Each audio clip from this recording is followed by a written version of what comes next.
Hello and welcome to our galactic family. I'm Graham Douillet. My guest today is Robert Dean. Mr. Dean is a retired U.S. Army Command Sergeant Major, serving 28 years in the military and trained as an intelligence analyst. He is an expert ufologist and has worked globally to raise awareness about extraterrestrials, UFOs, and the government's cover-up of the extraterrestrial presence and beings from other worlds. He has studied extensively the fields of archaeology, theology, ancient history, psychology, and philosophy. Welcome to the show. Great to have you. Thank you, Graham. It's my pleasure.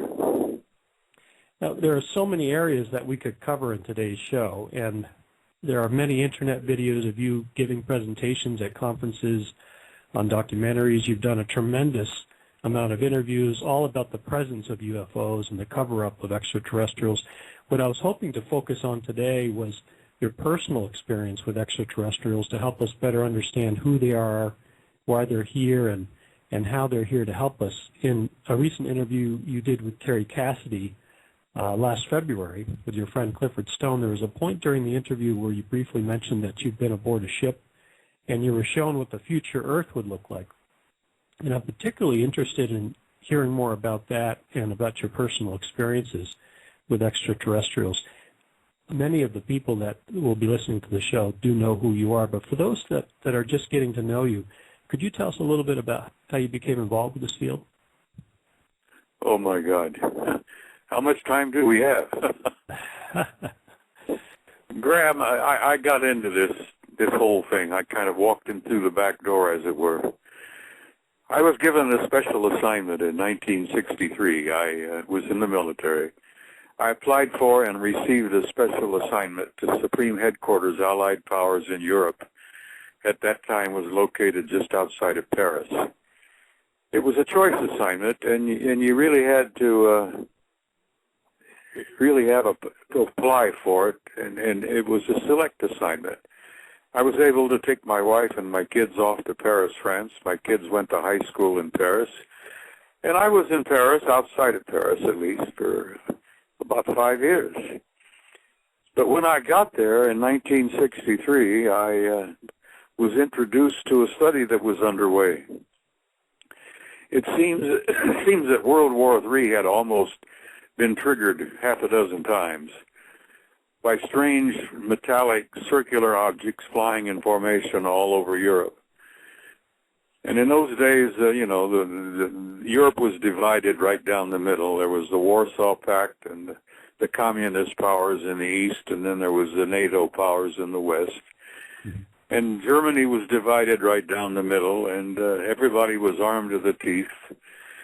And these objects were flying all over the damn place, in formation at a high altitude, obviously under intelligent control.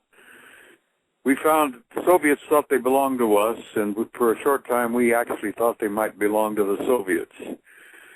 But with the repeated demonstration of advanced technology that they showed us, it became very clear after a while that neither we or the Soviets had that kind of capability. So this study was underway when I got there in '63, and they finished it, published it in '64, and it was my introduction to the reality of the extraterrestrial presence. I got into the study. I had a cosmic top secret clearance at the time, Graham. It was and still is the highest level of classification security clearance in NATO. And I had access to the document when they published it in '64, and I was never able to put it down or walk away from it. And that was my introduction to the reality of the extraterrestrial presence. And I haven't been able to walk away from it since. And you've been doing a lot of work over the years, for sure. Now, we can jump right into it. I understand you've had face-to-face contacts with extraterrestrials. Yeah, I've had many face-to-face contacts over the years. That took me a while to get used to, by the way. I didn't know whether I was dreaming. Sometimes if they take me out of my bed in the middle of the night and I would end up being aboard their ships. I've been on some of their ships at least half a dozen times that I remember vividly, probably more times than that. And I've had face-to-face meetings with them at conferences, Graham. I've had them come up to me in conferences during breaks and introduce themselves, for God's sake. And they look pretty much just like us, you know. Humans are kind of interesting creatures. We follow a pattern, but we're all distinctly unique in one way or another. And these guys are pretty much the same. They're humanoid. They look like humans, but you look them in the eye, and you notice, they're not human. There's an intensity. When you look into their eyes, there's an intensity and a depth when you look into their eyes where you know that these guys are not Joe Smith just down the street. They are different. They are distinctly different. And when you say you've gone up into their ships, is that done physically, astrally, both? Well, physically, yeah. I've been on several of their ships for physical examinations. They grab me once in a while and take me aboard, and they run me through a physical exam, and they put you on a table, and you're stark-ass naked, and they lay you on a table and give you a thorough examination. Generally speaking, there's about 10 or 15 or 20 other humans around there, and they're all going through the same process. But I've been on their ship several times, Graham, and I've gotten to a point where I've got kind of a relationship with some of those guys. And this is with your consent? I'm sorry?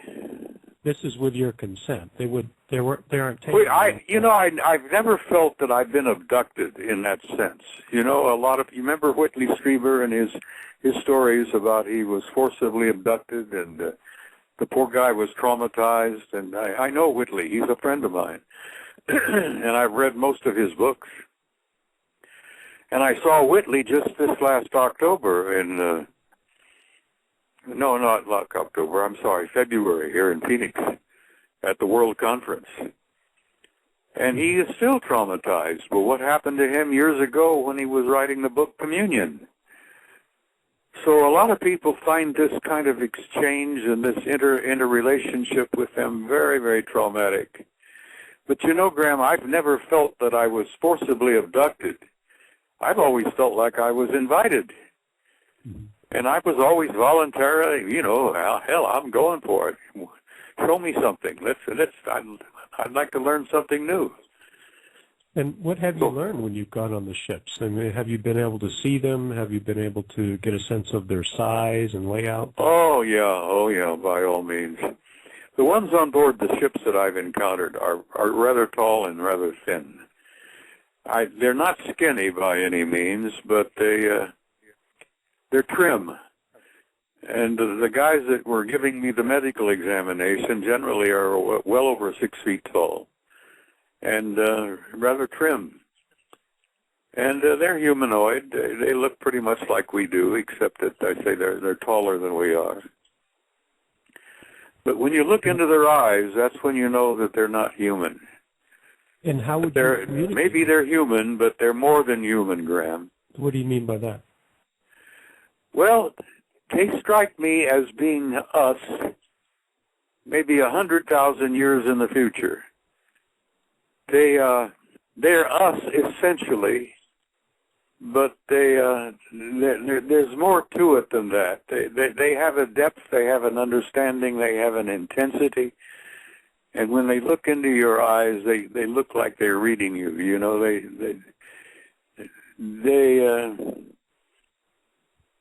They don't have to communicate with words as we do here. They seem to be able to communicate quite efficiently with thought. And there are times that they've communicated with me and their lips were not moving. And that took me some getting used to, I can tell you. And how would you communicate back to them? It's a telepathic form of communication, and that seems to be a standard process for them. You know it. You know exactly what they're thinking. And that's how you would communicate with them? Well, when I was with them, they took me away for 6 weeks. That really is what blew me away. that I was just a nutcase. I was going crazy, man. I had more questions than you can imagine. I was just jabbering away and asking questions here and there and everything because I wanted to know, where the hell was I? Mm-hmm. I never did know where I was, Graham. I don't think I was aboard a ship. I've been aboard ships, and some of their ships are absolutely gigantic. I mean, they're gigantic. They're several miles across. But this particular case, when they had me for 6 weeks, I didn't feel I was aboard a ship. Now, I could have been. But the sun was warm, the grass was green, the water in the little streams in the gardens was cold and clear, and there were flowers all over the place, and it was like a big, beautiful park. And I thought I was in a small city. And I asked them repeatedly, where the hell am I? Where are we? And I never really got an answer. Only once did one of the females apparently took pity on me because I'd been jabbering away and asking this question again and again. She says, this is Melina. Now, Graham, I have no idea what the hell that meant. She said to me, this is Melina. Now, whether that was a city, whether that was a planet, I don't know. I didn't feel that I was aboard a ship because the sun was warm and the wind was blowing, and this was like a lovely afternoon in the park. It was a small city. Would you say it looked a lot like something you might experience here on Earth? Oh, my God, yes. You know, you go into a little rural area outside of most of the big cities, and you find these little subdivisions where there are gardens and parks and streets and sidewalks and libraries and one thing or another. It struck me as like it was a small city. But I never did see anything in the way of vehicles. They certainly don't use automobiles. Everybody seemed to be walking. And I never saw a building that was more than 2 or 3 stories high at the most. But the things that impressed me the most where I was, Graham, is that I guess it was the school, the auditorium, the lecture halls, and the libraries. I was more overwhelmed by those than I think anything else that I'd seen. Why is that? Well, the lecture halls, it's obvious that, you know, they took me into one lecture hall, which I swear I'd been there before. I had a sense of familiarity with the place. And it was one of those, well, what is it, the Greek and Roman amphitheater form? You go in on the ground floor, and then it goes down about 2 levels in an amphitheater kind of a classroom with the stage down at the bottom. Mm-hmm. And I'd been there before, but I couldn't remember just exactly when. Now you said then the library, that was the thing that really blew me away. The library was one of the most extensive libraries I've ever been into, but it was almost entirely electronic. I see. There weren't that many books. Most of it was apparently on computers. And that was impressive. They pulled up a couple of things for me and showed me a few things. Because, man, I was just a nutcase. I was just jabbering away and asking questions like crazy. What was the computer like? Well, they asked me one time, they said that you seem to be a student of history. Is that correct? I said, yes. I've always been fascinated by human history. You know, it was one of my majors when I was in college years ago. And they said, well, what part of history are you interested in? And I said, well, there's one thing that I've always wanted to know more about, and that's about a young man and a young human being by the name of Alexander III, about 300 BC. And they said, oh, yes. And they went to this computer and poked into a bunch of things, and so help me God, a screen appeared, a big, wide screen. You know, better and clearer than anything you'd ever see in a theater. Mm-hmm. And there was a battle a battle being fought by Alexander the Great in Persia about 300 BC, right in front of my eyes. And they could pull that up, and it was so real, it was almost like I was being there. You know, you hear the sounds, you could smell the smells, and my God, it was shocking. Now, these are and that's what they seemingly are able to tap into. I got the impression that this was what they call the Akashic. Right. There seems to be an infinite record of human history from the very beginning of our origins up until not only now, but apparently into our future as well. And that's something else that I had a hell of a time coming to terms with. What other technology did you experience while you were there that really struck you? Oh, Jesus. Well, first of all, how I got there. They grabbed my ass out of the middle of the night, and I sleep in my shorts. I sleep in my BVDs. And here I am, taken aboard this ship in my BVDs, and I'm in kind of a little lounge area where there are comfortable chairs, and they bring me out, looks like a pair of pajamas, elastic band around the waist, and long leg pants, and a loose top, just like a pair of pajamas that you would, you know, a lot of people sleep in. And they gave that to me, told me to put it on and keep me from getting chilly. And I was aboard what I apparently thought was a ship, no more than 20 or 25, 30 minutes at the most. And the next thing I know, wherever we were, Melina or whatever it was, a city or a planet or something. And I spent 6 weeks with them.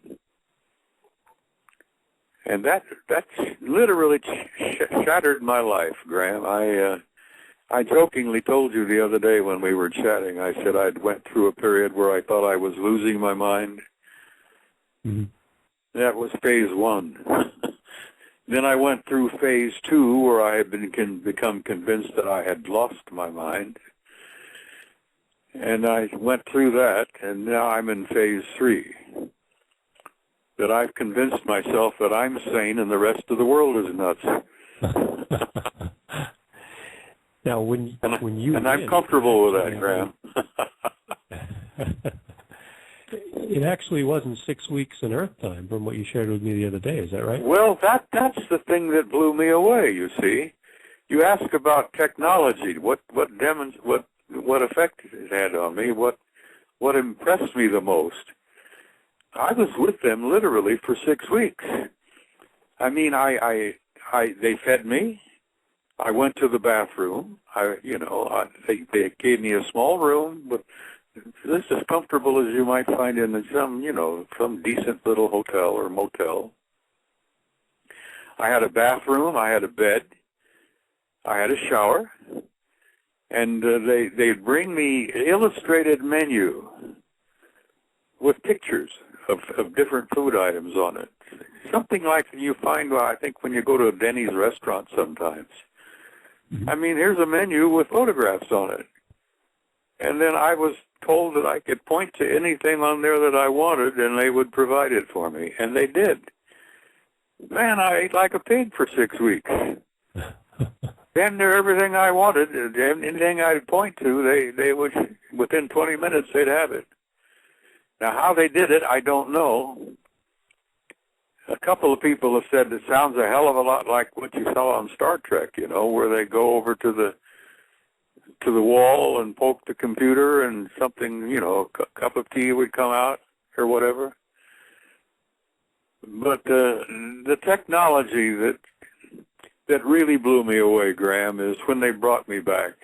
Because while I was with them, I was worried. I kept thinking, my God, what have my wife done? And she wakes up in the morning and I'm not there, and my clothes are still there, and I just disappeared in the middle of the night. Are the police still looking for me? After about 3 or 4 weeks, I thought, my God, There's probably police all over the place looking for the old codger. But damn it, when they brought me back 15 minutes after they took me. Yeah. Now, let me tell you, if you don't think that just kind of shakes you up and destroys any preconceived ideas you might have of the laws of physics. And I learned that these guys are so capable of manipulating matter and manipulating time. And I'll be honest with you, Graham, after it's been 9 years and I'm still having a problem coming to terms with that. That we're dealing with advanced intelligences out there that can literally manipulate matter and time. That's one of the reasons why the lid has been slammed down on this and why it's going to stay down for a while. Now, our authorities have no idea of how to get the mass of people introduced to this reality. That human beings on planet Earth are so primitive and so backward. And we're confronting intelligences that could be 1,000,000 years ahead of us, for God's sake. Mm-hmm. You're going to have to tread very carefully here. I don't expect to see any kind of a disclosure in my lifetime. I'm still trying to come to terms with what happened to me in 2003. And even today, I find it difficult to come to terms with that because I found that all of my previous world views were completely worthless. Everything I'd been taught in school in physics, astronomy, and history, I found that most of it was just garbage. That's difficult to come to terms with when you realize that your old worldview just collapses around your knees, and you've got to build yourself a new paradigm, and it's not that easy. I understand why the lid is down on this thing and why they've clamped it down tightly, because they cannot even begin, Graham, to tell the people the whole story. Yeah. People have got to be accustomed and gotten used to this and gently introduced to some of this material. And, if they were to start having what they call a disclosure, they'd open Pandora's box and boom, everything would come out. And the world, I honest to God, don't believe that most of the people on this planet are not ready for it, Graham. If we could go back, there, of course, everything you share inspires so many questions. And one of the things I wanted to really get clear about is it sounds like you've been brought on to ships a number of times. You didn't have the sense that you were abducted. It wasn't a fearful experience. And when we spoke the other day, it sounded like you were very much interested in them, of course, asking them questions. And it sounds like they were also studying you. That's something that really got to me, because it became clear to me after a while that they were as interested in me as I was as interested in them. And I asked them why. This one chap, I was with about 5 of them regularly. It was almost like they'd had a team assigned to me. There were 3 males and 2 females in this group. And they were the same group. They stayed with me more or less all the time. You know, they'd put me to bed at night, and I'd sleep like a baby for 6-8 hours. But I found that they were as fascinated by me as I was as interested in them. And I asked them one day why. And they said that, well, apparently humans have a unique genome. It seems that the genetics of the human species is rather rare and rather special. It is indeed rather unique. And they tried to explain it to me, and it seems that the human genome is made up of at least a dozen parts of chromosomes and genes from other species throughout the galaxy. That we're not merely a combination of 1 or 2, but we apparently are a blend of a whole bunch of different species and races and civilizations out there. And so the human genome is apparently somewhat unique, and they are fascinated by that, and they study that. They took samples of me. They took tissue samples, and while I was with them, for study, and apparently my genome was fascinating to them. That humans on planet Earth are rather unique and rather special. Matter of fact, one of the males said to me one time, he says, if you humans had any idea how rare and special you were, you'd treat each other a lot better. Hmm. And he made his point. And I had to agree with him. Do you know what society you were with? What extraterrestrial society you were with when you went? I mean, we hear they never clarified that for me either. Not only did I not know, Graham, where the hell I was, but I wasn't quite sure what species or what race I was with, because they look just like we do. Other than when you look into their eyes, you notice that there's a difference in the way they look at you. There's an intensity in their eyes, that a depth. It's hard to find words to describe. There's an intensity that when they look at you, you feel like they're looking right through you. I didn't run into any so-called reptilians, and I didn't run into any of the little grays, although I have seen some of the grays before. But while I was with them, there were no grays there. Everybody that I was with were humanoid in the sense that they could walk up and down the street and get away with it. You know, sit next to you in a restaurant, and you wouldn't know the difference. And how would you describe their energy? What was your sense of them? That's one of the other things. When I talk about look into their eyes, you sense their energy, Graham. There's an intensity about them. I don't know whether you'd call it an aura. Possibly that is about as close as you could come, but there is an electromagnetic kind of energy that you feel when you're close to them. It's almost like a life form, a life energy. And it's very powerful.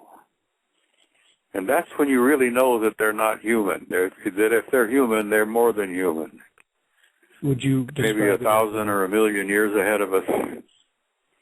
Would you describe that energy as a spiritual energy? I think that's probably as close as you can get, Graham, yeah. It's a kind of, a spiritual energy. You know, all of us human beings are not material human bodies. I mean, right. we walk around inside these containers for 60, 80, 100 years maybe. And when this container starts getting old and falling apart, we discard it and we leave it, walk away from it. That essentially human beings are spiritual beings. Mm-hmm.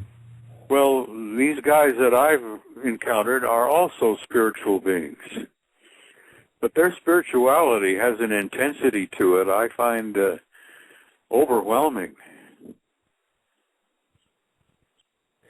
Would you describe that as a higher state of being, higher state of perhaps unity consciousness, more peaceful, harmonious?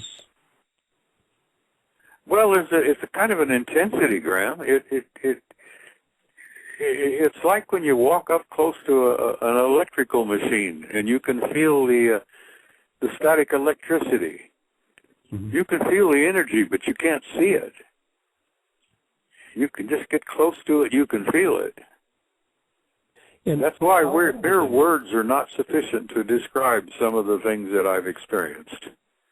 I'm sure. And I'll apologize to you because I find that as hard as I've been trying over the years to put these things into terms that I could share with people, I find that mere words in the English language are not sufficient to describe the depth and the intensity of my feelings and my emotions.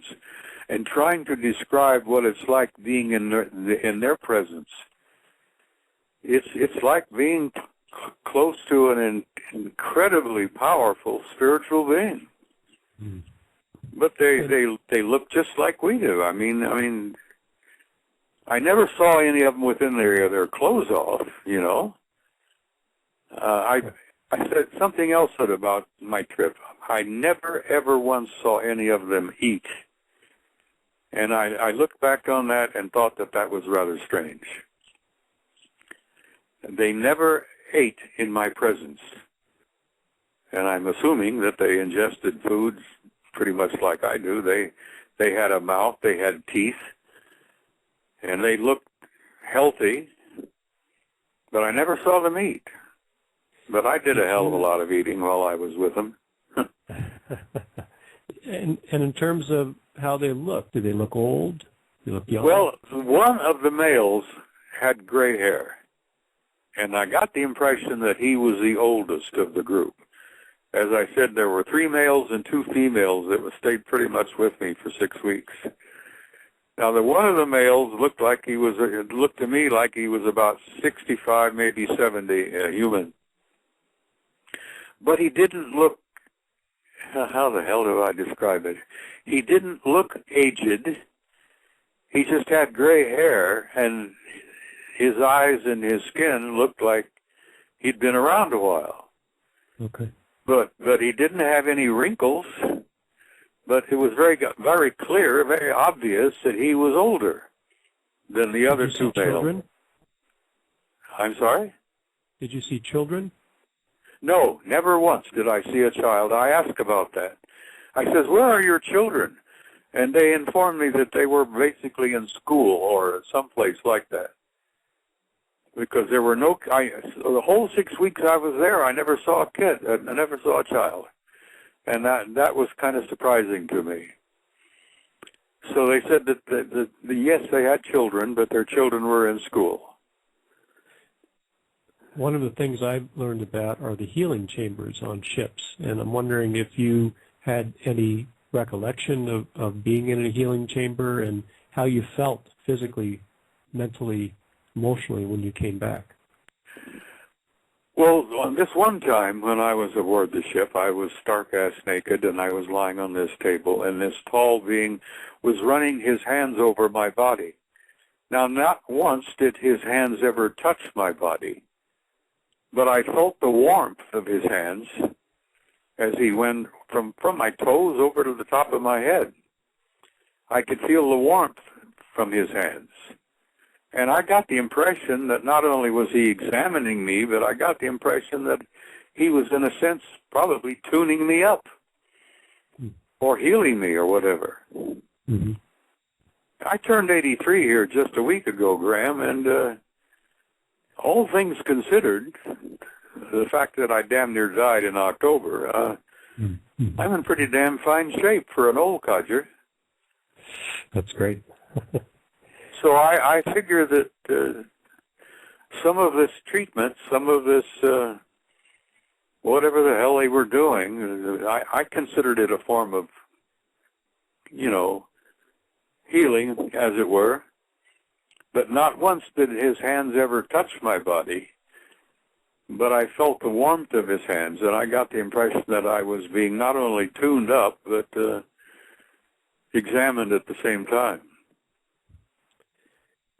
Now, he may have had something on his hands, but I don't remember seeing anything like gloves or anything like that. Uh-huh. All I remember is his very long fingers. Was there anything you didn't like with your stay? I'm sorry, what? Was there anything that you didn't like, you weren't comfortable with when you were... That's surprising. No, not one thing. The only thing that I found uncomfortable was that I could never get all the answers to the questions I was asking. I kept saying, where am I? Where are we? Am I on another planet? Am I in another dimension? Where am I? And I never really got a straight answer. And that one female kind of took pity on me, and she kind of looked at me and she says, "This is Melina." And I haven't the slightest idea what the hell that is or what she was talking about. Now, have you been in touch with them since? Well, let's see. Not in the last several weeks, no. So I've been healing from, I almost died in October, Graham. I came down with viral meningitis. I spoke at a Carrie Cassidy conference in Orange County last September, and about the 25th, I think it was, and 10 days later, I was in an intensive care unit in a Phoenix hospital in a coma. And I had come down with viral meningitis, and apparently the doctors thought that the old codger was kicking in, They called my wife and my son and told them that they didn't expect me to be able to make it. And so I was in the hospital for 6 weeks. Interesting term, isn't it? 6 weeks with the aliens and 6 weeks in the hospital. Oh yeah. But here I am, I'm slowly getting my strength back. I find that my energy level is returning slowly, not as fast as I would like. And my appetite is improving a little bit, so I'm figuring that at 83, hell, I may be around for another couple of years. Well, that's fortunate for us. When we were talking before, and I hope this is okay that I bring it up on the show, you were mentioning that you actually felt that you died. You had an out-of-body experience, and you were encouraged to come back. Is that right? Well, I was in a coma, and apparently I was out of my body. I have a vague memory, Graham, of being out of my body, and I have a memory of having gone home. And so help me God, no pun intended, I was told that I couldn't stay. I had to get back. And I didn't want to come back. I've been through 3 wars. I've had 3 marriages. I've had some tragedies in my life. 80-some years on this planet, Graham, has been, I'm not complaining, mind you, but I find that hanging around on planet Earth all these many years has not been a fun trip exactly. I was in the Korean War, I was in the Vietnamese War, lost a lot of friends, lost a child to suicide. I've had 3 marriages. Man, I'm tired, I figured that I paid my dues and I wanted to go home. And when I went home, so help me, they wouldn't let me stay. They told me I had to go back because I wasn't finished, and whatever the hell that meant. So maybe I was sent back to do what I'm doing right at this moment, talking to you. Well, I really appreciate you sharing that. And boy, an hour never seems to be enough. Like you said, it just scratches the surface when we were talking before the show. There's one piece that I want to get to, and if we have time, I'd like to go back to your experience about the ships and more about your experience with extraterrestrials. But there was a message, or rather they showed you what the new Earth would look like. What I gather, it's quite a beautiful vision. Well, that's the thing that really got to me. I've been running hot and cold over my life. I jokingly said to Carrie Cassidy one time that I've had a love-hate relationship with the human race since I was a kid. One minute I look at the human species and I think, oh, aren't they sweet? Aren't they lovable? Aren't they wonderful? And the next minute I'm saying, to hell with them, they're a rotten bunch of rotten so-and-sos. Blow them all up. They're not worth the powder to blow them up. And so I've had this on and off again relationship with humanity since I was a kid. Well, it's still going on, but I do believe that the human race is undergoing, and they made this very clear to me, that the entire species, Graham, is undergoing a transition. And at this moment in time, the human species is undergoing what I would describe as a transcendent transformation into a new race, into a new species. And they showed me some glimpses of the future. And it's absolutely glorious. We're going to make it. We're going to suffer our way through this awkward transition. The analogy I use, it's like going through adolescence. The human species is going through its last stage of adolescence into adulthood. And as I said, I call it a transcendent transformation into a new race entirely. We are literally being genetically manipulated into a new species. And it's underway, and it's rather painful. And this going through this period of adolescence with our wars and our heartbreaks and miseries and hatreds and all of that, that there is a future for the human race, and it's absolutely glorious. We do have a future, Graham, and they made that pretty clear to me. That apparently the future is as clear to them as the past is. Because they tried to explain to me, which didn't even get to first base, that there is no such thing as time as we think of it. That humans' concept of time is not at all what it's really like. That out there in space-time, there's only an eternal present. Now, if you can grab onto that and make some sense out of that, you have my... I wish you well, because I'm still trying to come to terms with that myself. After 9 years, I'm still trying to grasp what the hell that means. And when they showed you what the new Earth would look like, is there something in particular that really caught your eye or really sticks with you in terms of what you were shown? Yeah, the thing that grabbed me the most, that, I've always wanted to go to the stars. And I know that in a spiritual sense, we human beings are from the stars. That's our origin out there in time, space-time.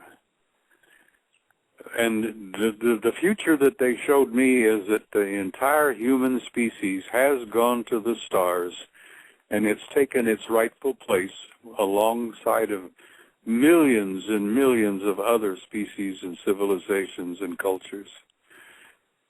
And that we're out there in the stars in the years yet to come. And that's our future. And the greatest dreams you could have of our old pathetic Star Trek movies, apparently we haven't even seen anything yet. The thing that really blew me away is that they inferred that there was something like, remember when we used to go to the old Star Trek movies and talked about the Galactic Federation? Right, yep. Apparently there is something like that out there. And the headquarters for this thing is not even in our galaxy, for God's sake. That there is something like a Galactic Federation. There is an organization of advanced intelligences out there that they're almost practically godlike in their development and their evolution and their state of technology, and that there is a headquarters for this organization, but it isn't even in our galaxy. The image that I was given made me think of M31, Andromeda. I remember years ago when I was studying astronomy that the Andromeda galaxy is cataloged as M31 in our astronomical catalogs. Okay. And I got the impression that that was where the Galactic Federation was, or the headquarters was. Look, we have a future. The human race has a future, and that's the most exciting thing about it. And I try to tell people, particularly these doomsday sayers. Yeah. These people are all, the world's coming to an end on December 21st, blah, blah, blah. We're all doomed. Oh, poppycock. Balderdash, as I like to say. 100,000, a million people dropped dead today, Graham. And for them, the world came to an end. And a million others were born. So this doomsday bullshit, if you'll pardon my French, I just cannot tolerate it. And when I was with these other guys, I hate the word alien. I hate the word ET. That didn't even apply either. Well, they're So family. the term I like to use is their family. They are literally family. Yeah. And they indicated that there is a future for the human species, and it's a glorious future. And we have no idea, incredibly, what we're yet to become. And is it fair to say, from what you've learned and from your perspective, that they are us, but many years down the road, and they're here helping us to evolve? Well, you know, that's a pretty good question. That's a pretty good answer. When you consider there's no such thing as time. Hell, I could have been talking to human beings a million years in the future. Mm-hmm. Because they can travel in time like we get on a car and drive down the street to go to the grocery store. And these Back in 1947, when that little accident took place in Roswell, mm-hmm. there was a German scientist. Well, von Braun was one of them, but they were shown the ship. And this German scientist looked at it and says, "That's a time ship. That's not a spaceship, that's a time ship." And then I learned when I was with them that when you travel in space, you do indeed travel in time. So yes, the guys that I spent 6 weeks with, who fed me like a pig, that could be human beings a million years ahead in the future. I didn't get a chance to ask them that question, and I'm not sure they would have answered me. But I drove them up the wall as it was. Now, you were talking about the end of this year, December 2012. A lot of people feel that this year is significant, and it is the year that we're seeing this transition, this shift. Some people call it ascension. Some people call it the unfoldment, the evolution. Is that your understanding as well? Is that this is the year where we're going to see these big changes? Well, you know, I was in Mexico City a year ago. I was a guest of Jaime Maussan down in Mexico City at a conference. And I got a chance to talk to a couple of old Mayan shamans. And you know what they really say? They really expect Quetzalcoatl to come back on December the 21st. That's what their calendar really says. They said that the world is not going to come to an end. The old world, the old cycle will come to a close, but the new beginning will begin, and they honestly expect Quetzalcoatl, the feathered serpent, to return.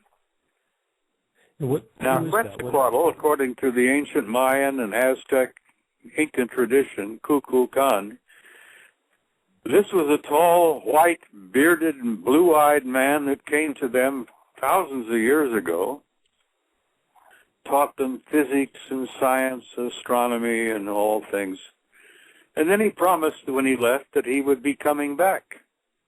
Well, some of the Mayan shamans believe that old Quetzalcoatl is coming back. I see.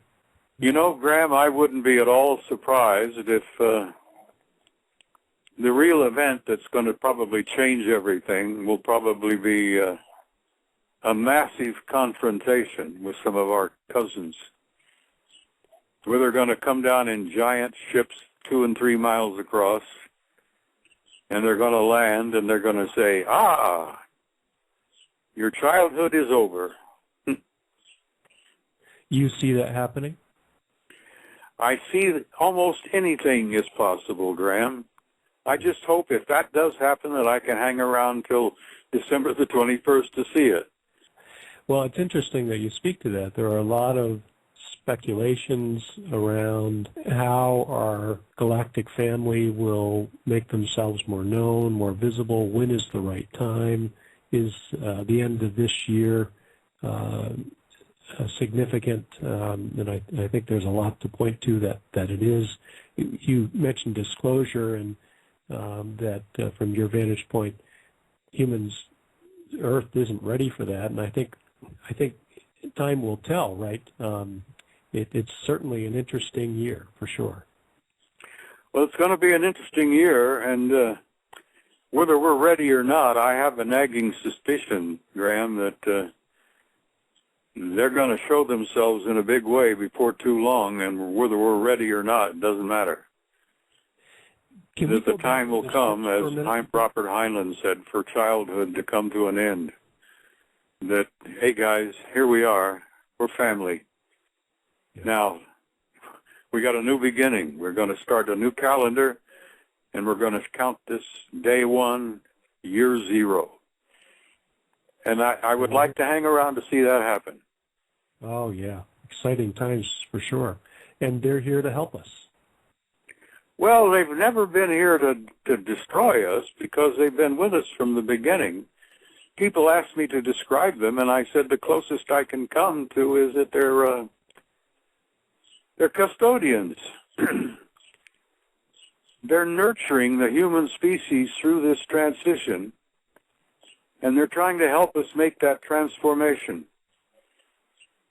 And they're not necessarily benevolent, but they're not malevolent either.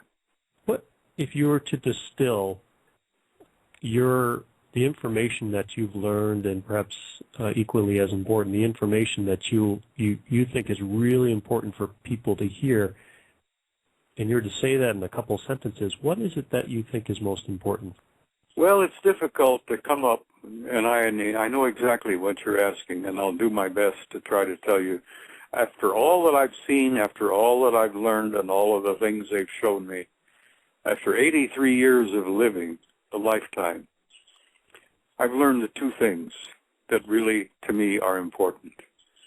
One, Graham, that there is no death, that human beings are spiritual beings and they are infinite and immortal.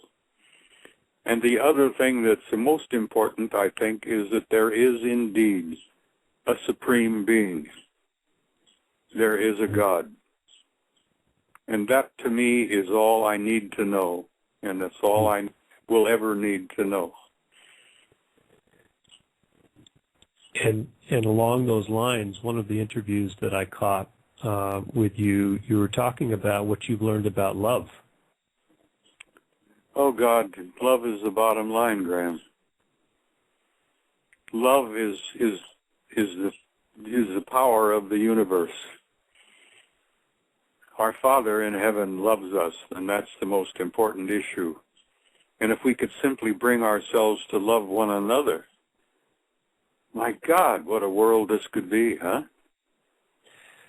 Well, my hope and my vision is that that's where we're headed. So with this transition, with the support and help with our galactic family, the new Earth that we're creating, this new group or unity consciousness, that's the foundation. Love is the foundation. Love is the foundation, Graham. You hit it right on the head there. Well, it's been such a joy, Bob Dean, to have you on the show, and you have so much knowledge and so many years of experience, and thank you very much for your time, and I hope we can do this again. Well, maybe we can, Graham. Thank you so much. It was my pleasure. Thank you for inviting me.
you.